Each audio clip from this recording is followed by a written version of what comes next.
Hello guys, welcome to my channel. Today we'll discuss the structure of a bisexual flower. So let's begin. Firstly, we'll discuss what is a flower. A flower is a specialized shoot in which the leaves are modified into floral structures and it is the reproductive part of a plant. Coming on to the types of the flower is of three types: bisexual flower, unisexual flower, and neutered flower. Firstly, we'll discuss bisexual flower. The flower that contains both the stamens and carpels means the flower that has both the female and male parts of the plant is known as bisexual flower or hermaphrodite flowers. This is the image of a China rose, which is a bisexual flower, and its scientific name is Hibiscus rosa sinensis. Coming on to the second type of the flower, unisexual flower. The flower which has only the stamens or only the carpels is called unisexual flower or incomplete flower. Means the flower which consists of either the male part of the plant or the female part of the plant. It is known as the unisexual flower. Example: papaya and palm. This is the image of a unisexual flower. A unisexual flower which contains only the stamens means the male part of the plant is called the male or staminate flower. The flower which contains only the carpels means the female part of the plant is called female or the pistillate flower. This is the structure of a bisexual flower and a unisexual flower. Coming on to the third type of the flower, neuter flower. A flower in which both male and female reproductive organs are lacking means it neither contains female part or the male part is called neuter flower. Example: ray florets of sunflower. It is pistillate but sterile. This is the image of a neuter flower. Now coming on to the next topic, the structure of a flower. Stalk. The flower is attached to the shoot by the means of a stalk or pedicel. Their tip of stalk is enlarged and slightly flattened from where the petals and other parts arise. This flattened part of the stalk is called the thalamus. Now coming on to the four whorls of the flower. There are the four whorls in the flower that are borne on the thalamus. The first whorl. It is consisting of petals, collectively known as calyx. The sepals may be free, polysepalous or fused, gamosepalous. Sometimes, as in hibiscus, there may be a second series of sepals called episepals, collectively known as epicalyx. When the flower opens, the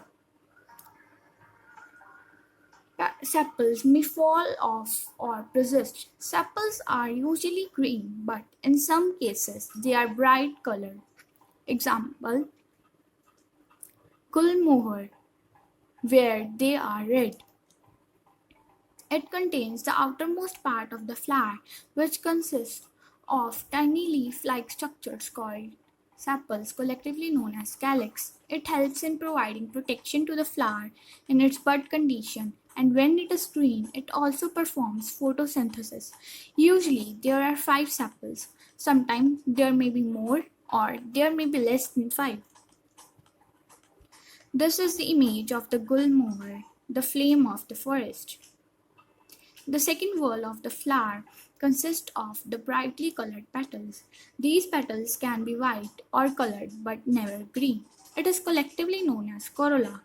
They consist of upper or inner series of accessory floral organs which are leaf-like, flattened but brightly colored to attract pollinating animals. Corolla may be free, polypetalous or united, gamopetalous, forming a tube. The petals attract insects for pollination. They also protect stems and pistils, especially when the petals form a tube. Now, the third whorl of the flower. The stamens or male reproductive organs of a flower is made up of two parts. a stalk-like filament and a knob-like terminal anther. The number of stamens in different flowers may vary from a few to a large number. The anther is usually two-lobed. Each lobe has two pollen sacs. Within the pollen sacs are consistent pollen grains. When fully matured, the pollen sacs rupture to liberate pollen grains.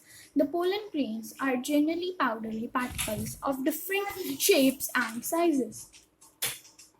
The androecium stamens may be free as in Petunia or joined in different ways in single, double, or several groups. Monodelphous stamens are united in one group of their filament. Only anthers are free. Example, China rose and cotton. Diadelphous. The filaments are united in two bundles. Example, pea. Out of 10, 9 stamens are staminal tube while one is free. Polyadelphous. The filaments are united in several groups. Example, bombyx. Now, the fourth whorl of the flower. It consists of the female part of the flower, carpels, or the female reproductive part of a flower, developed from the central region of thalamus.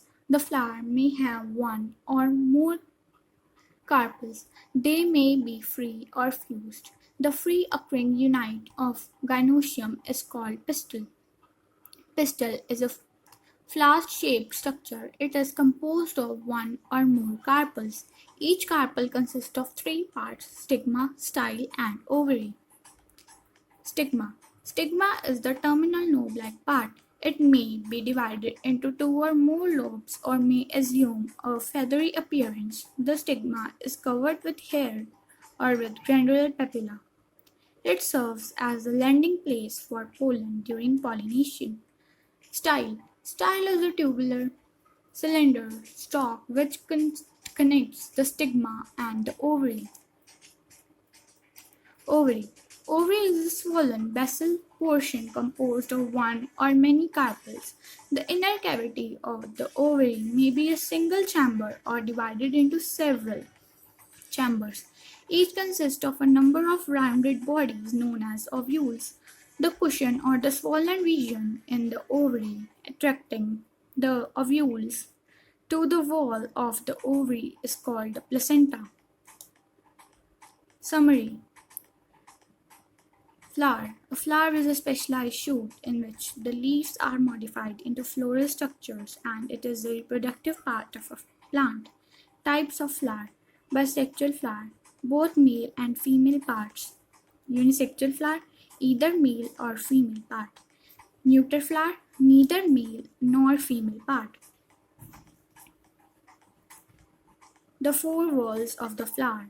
First whorl, calyx. Second whorl is known as corolla. Third whorl is known as endoecium. And fourth whorl is known as gynoecium.